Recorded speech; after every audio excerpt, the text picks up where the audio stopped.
Good morning students. आज आपका topic रहेगा motion of a charge particle in a electric field. Students, हमने previous video में किया था किसी भी रिंग के ऊपर अगर चार्ज डिस्ट्रीब्यूट होता है तो उसकी वजह से इलेक्ट्रिक फील्ड कितना आता है। आज हमें पढ़ना है कि अगर कोई चार्ज पार्टिकल है, पार्टिकल कैसा हो, चार्ज हो, न्यूट्रल ना हो, जैसे अगर मैं कहूँ न्यूट्रॉन चार्ज पार्टिकल है, उसे इलेक्ट्रिक फील्ड में रख दिया जाए तो बताओ उसका मोशन कैसा होगा। जैसे कि अब तक आपने पढ़ा है, मान लीजिए इलेक्ट्रिक फील्ड इस डायरेक्शन में है, ठीक, और आपका एक कोई पॉजिटिव चार्ज है, प्लस क्यू चार्ज है, तो आपने ये फॉर्मूला पढ़ा था E is equals to F upon q naught, limit q naught tends to 0। देखिए, इलेक्ट्रिक फील्ड वेक्टर क्वांटिटी है, फोर्स भी एक वेक्टर क्वांटिटी है, तो इलेक्ट्रिक फील्ड और फोर्स की डायरेक्शन क्या होगी, सेम। तो अगर प्लस क्यू चार्ज पे फोर्स किस डायरेक्शन में लगेगा, इसी डायरेक्शन में लगेगा जिस साइड आपका इलेक्ट्रिक फील्ड और फोर्स किसके बराबर होगा, F is equal to Q into E, इसके इक्वल होगा। बट अगर मैं कहूँ इलेक्ट्रिक फील्ड इस डायरेक्शन में है और अब आपका चार्ज है माइनस क्यू, इलेक्ट्रिक फील्ड की ये डायरेक्शन है, तो याद रखना जब भी माइनस क्यू होता है, चार्ज पार्टिकल नेगेटिव है, तो फोर्स और इलेक्ट्रिक फील्ड दोनों ही एक दूसरे से क्या होते हैं, अपोजिट डायरेक्शन में होते हैं। ठीक है, दोनों ही क्या होंगे, एक दूसरे के अपोजिट। अगर इलेक्ट्रिक फील्ड इस साइड है तो इस पे फोर्स किस साइड लगेगा, इस साइड लगेगा, उसकी वैल्यू कितनी होगी, क्यू ई। ठीक है, this is a gravity free space. मैंने एक वर्ड लिखा, एक लाइन लिखी, this is a gravity free space. Gravity free space का मतलब है यहाँ पर कोई भी ग्रेविटी नहीं लग रही है। अगर ये नहीं लिखा आपने, ग्रेविटी फ्री स्पेस नहीं है, तो आपको पता है फोर्स कितना होता है, mg। देखो, मैंने कहा एक चार्ज पार्टिकल है, चाहे प्लस क्यू है चाहे माइनस क्यू है, positive proton, negative suppose electron, तो इनका भी तो खुद का कोई मास होगा, मास की वजह से सब खुद भी कोई नीचे वेट लगेगा, है ना, डाउनवर्ड डायरेक्शन में। तो हमने ग्रेविटी फ्री स्पेस वर्ड लेके और हमने इसका जो डाउनवर्ड था वो क्या कर दिया, 0 कर दिया। ग्रेविटी फ्री स्पेस में कोई भी ग्रेविटी नहीं लग रही है, यानी कि आपको सिर्फ एक फोर्स कंसिडर करना है, F is equals to q E. आपको F is equals to mg consider नहीं करना। अगर ग्रेविटी फ्री स्पेस नहीं होता तो आपको ये कंसिडर करना पड़ता। ठीक है, यहाँ तक है। अब हमें पढ़ना क्या है, motion of a charge particle in a electric field. अब देखिए इलेक्ट्रिक फील्ड का मोशन कैसा, चार्ज पार्टिकल का मोशन कैसा होगा। मान लीजिए यहाँ पर एक पॉजिटिव प्लेट है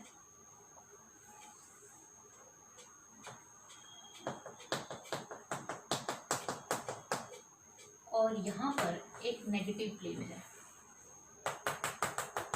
इलेक्ट्रिक फील्ड हमेशा कहाँ होता है, पॉजिटिव टू नेगेटिव, इस डायरेक्शन में।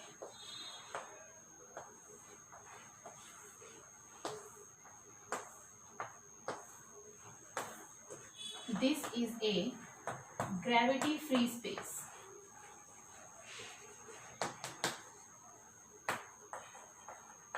This is a gravity free space, मतलब आपको फिर से F is equals to mg consider नहीं करना है। मान लीजिए आपने यहाँ कोई चार्ज पार्टिकल को रखा, कोई भी क्यू चार्ज पार्टिकल को रखा, चार्ज है ये, ठीक है। अब मान लीजिए ये जो चार्ज पार्टिकल है वो आपका नेगेटिव चार्ज पार्टिकल है, माइनस क्यू। ठीक है, तो अभी अगर माइनस क्यू चार्ज पार्टिकल है तो इलेक्ट्रिक फील्ड की डायरेक्शन कहाँ है, नीचे, तो इसके ऊपर फोर्स कहाँ लगेगा, ऊपर की तरफ, तो इसमें फोर्स लगा ऊपर की तरफ। कितना फोर्स लगेगा, F is equal to Q into E, इतना फोर्स लगेगा। ठीक है, अब इसका अगर मोशन ऊपर की तरफ है, मान लीजिए इसने स्टार्टिंग में इसकी वेलोसिटी आई v0, ठीक, इस पे फोर्स ऊपर की तरफ लग रहा है, तो एक्सेलरेशन भी कहाँ होगा इसका, ऊपर की तरफ। जहां बॉडी पे फोर्स लगता है, बॉडी में एक्सेलरेशन उसी डायरेक्शन में होता है। तो हम क्या करते हैं, इसको दो एक्सिस में तोड़ लेते हैं, अलोंग एक्स एक्सिस स्टडी कर लेते हैं इसकी, और अलोंग वाई एक्सिस कर लेते हैं।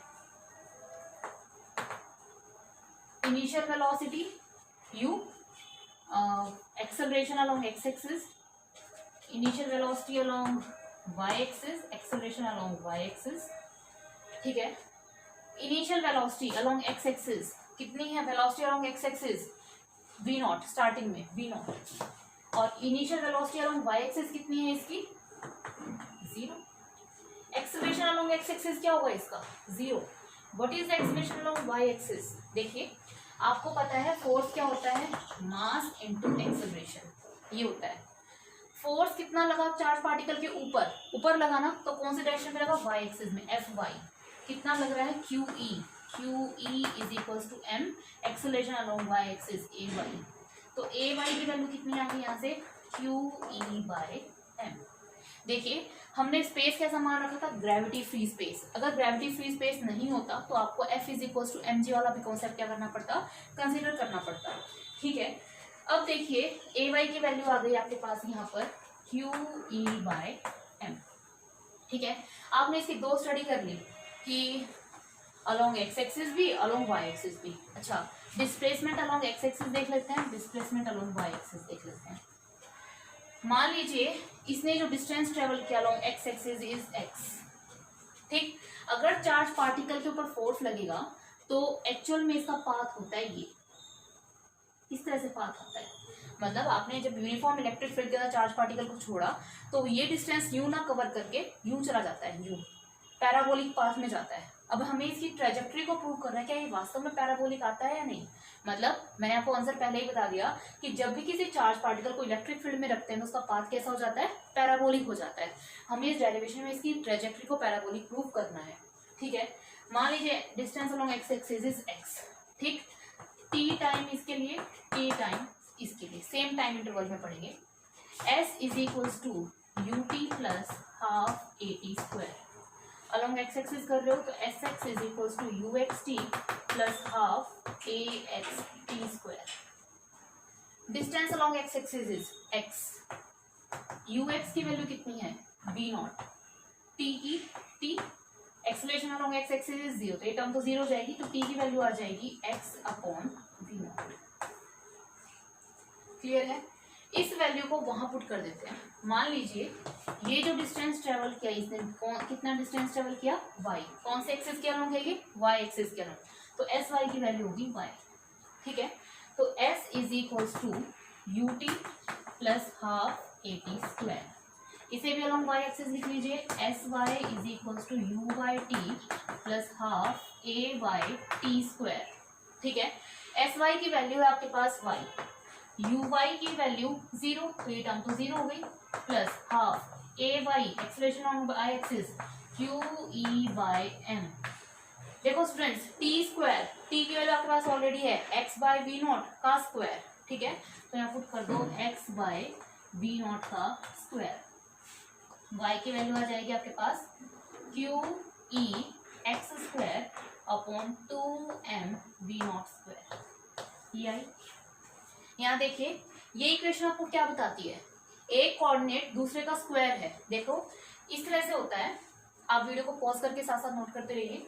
देखो इस तरह से होता है, एक तो ये होता है, ये देखो upper parabola, lower parabola, right handed parabola, left handed parabola. ठीक है, आपकी ये ट्रेजेक्ट्री है। ठीक है, तो यहाँ पर एक कोऑर्डिनेट दूसरे कोऑर्डिनेट का स्क्वायर है ना, एक कोऑर्डिनेट दूसरे कोऑर्डिनेट का स्क्वायर है। इसका मतलब this trajectory shows that it is a parabolic path. ठीक है, अगर मान लीजिए यहाँ प्लस क्यू चार्ज पार्टिकल होता तो वो इस डायरेक्शन में जाता, इस पे फोर्स नीचे की तरफ लगता और वो ये यूं जाता तो मतलब ये वाला पाथ होता इसका, है ना, लोअर पैराबोला होता तो भी क्या आता, ये एक पैराबोलिक पाथ आता। तो आप क्या लिखोगे, this trajectory is parabolic, this trajectory is parabolic. इतना समझ में आया कि जब भी किसी चार्ज पार्टिकल को, मैंने यहाँ पे नेगेटिव चार्ज पार्टिकल कंसीडर किया, इसका मास मान लीजिए कितना है m, चार्ज है इस पे minus Q.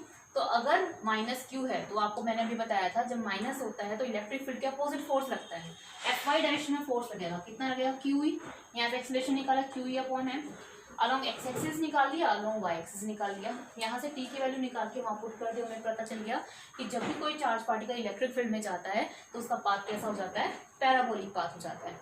Okay students, video को पॉज करके इसको नोट कीजिए। देखो अब चार्ज पार्टिकल यहाँ से जब निकलेगा, ठीक है, अब यहाँ से निकलेगा तो इसके पास दोनों वेलोसिटीज होंगी, velocity along x axis and velocity along y axis. कोई मुझसे पूछे what will be the value of velocity along x axis and velocity along y axis, ये बताइए कैसे निकालेंगे। देखो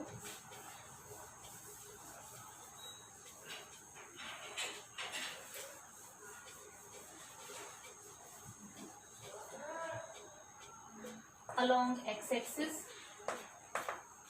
और अलोंग वाई एक्सिस। आपको पता है v क्या होता है, u प्लस ए टी। आपको फाइनल वेलोसिटी निकालनी है भाई। पार्टिकल जब इस इलेक्ट्रिक फील्ड से बाहर निकलेगा तो कैसा होगा, ठीक है। v अलोंग एक्स एक्सिस, तो we X is equals to you X plus A x T. इधर लिखोगे तो we Y equals to you Y plus A Y into T. देखिए V X is equals to initial velocity along x axis is V not, acceleration is 0, तो इसकी velocity कितनी होगी इस time पे, वी नॉट। उतनी ही वेलोसिटी होगी जितनी स्टार्टिंग में थी, यानी कि इनिशियल कंपोनेंट जो वेलोसिटी होगा वो वी नॉट ही रहेगा, ठीक है। V y is equal to you y 0, a y की वैल्यू कितनी थी क्यू ई बाय एम, और टी की वैल्यू आपको पता है कितनी थी एक्स बाय वी नॉट। तो वी वाई की वैल्यू आ जाएगी q E by m x upon v naught. ये इसकी अलोंग एक्स एक्सिस वैल्यू होगी, ये इसकी अलोंग वाई एक्सिस वैल्यू होगी, ठीक है। अब देखिए वी एक्स और वी वाई निकाल दिया अब आपने। ये इस डायरेक्शन में आपका वी एक्स है, ये इस डायरेक्शन में इसका वी वाई है, ठीक। जो रिजल्टेंट होगा वो इसके बीच से जाएगा, ठीक है। तो मान लीजिए ये रिजल्टेंट इसके साथ एंगल बनाता है थीटा, तो ये देखिए ये जितना है ये वी वाई है, तो ये भी कितना होगा वी वाई। टेंजेंट थीटा क्या होता है, tangent theta perpendicular upon base. Perpendicular कितना है इसका वी वाई, और बेस कितना है वी एक्स। वी वाई की वैल्यू कितनी है q E by m x by we naught, और वी एक्स की वैल्यू है वी नॉट, ठीक है। तो यहां से क्या आ जाएगा q E by x M we not का स्क्वायर, ये आ गया आपके पास टेंजेंट थीटा, ठीक है। तो यहां से थीटा की वैल्यू कोई पूछे, थीटा की क्या आएगी tangent inverse q E by m we not square x, यानी कि जो रिजल्टेंट होगा इन दोनों वेलोसिटी का थीटा, थीटा जो होगा वो इस डायरेक्शन में एक्स एक्स का इतना एंगल बनाएगा, है ना। ये आपका वी एक्स था, वी एक्स ये इसका रिजल्टेंट, तो रिजल्टेंट कितना एंगल बना रहा है थीटा, तो इतने एंगल के साथ आगे की तरफ जाएगा, क्लियर है। तो मतलब जब चार्ज पार्टिकल निकलता है तो इसके पास दो तरह की वेलोसिटीज होती हैं, velocity along x axis and velocity along y axis. तो वी एक्स की वैल्यू कितनी आई वी नॉट, वी वाई की वैल्यू कितनी आई q E x upon m we naught, ठीक है। इन दोनों का हमने रिजल्टेंट निकाला, कितना आ गया टेंजेंट थीटा, ठीक है। एक बार इस एक्सप्रेशन को ध्यान से देखो, not this expression very carefully. क्या समझ में आ रहा है, कुछ दिख रहा है, कुछ वीडियो को पॉज करके साथ साथ नोट करते रहिए। देखो टेंजेंट थीटा की वैल्यू आ रही है आपके पास Q E by x M we not का स्क्वायर। देखिए यहाँ पर ओके क्यू है ना, क्यू यहाँ पर क्यू कौन है इलेक्ट्रॉन्स, तो मैं लिख सकती हूँ E by x M we not का स्क्वायर, ठीक है। E by m, E by m, E by m, what is E? Charge on electron. What is m? m is the mass of electron. तो इसको बोलते हैं charge to mass ratio, charge to mass ratio, ठीक है। जिसका E to m value ज्यादा होगी उसका टेंजेंट थीटा ज्यादा आएगा, ठीक है। जिसका चार्ज टू मास रेशियो ज्यादा आएगा, इसका एक बेनिफिट हुआ क्या, हमें एक चीज पता लगी, जिस भी पार्टिकल का चार्ज टू मास रेशियो ज्यादा आएगा उसका डिफ्लेक्शन ज्यादा आएगा। जो वाई है ये क्या आपका डिफ्लेक्शन, डिफ्लेक्शन जो हो रहा है वो क्या आएगा ज्यादा, ठीक है। मतलब ये ई टू एम वैल्यू क्या होनी चाहिए डायरेक्टली प्रोपोर्शनल किसके टेंजेंट थीटा के। देखो इलेक्ट्रिक फील्ड है ये, ई अलोंग एक्स एक्सिस है, v naught is a velocity जो उसने स्टार्टिंग में एक्वायर की थी।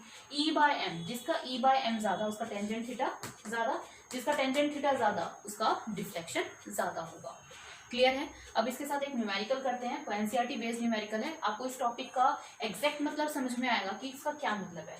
वीडियो को पॉज करके इसको नोट कीजिए।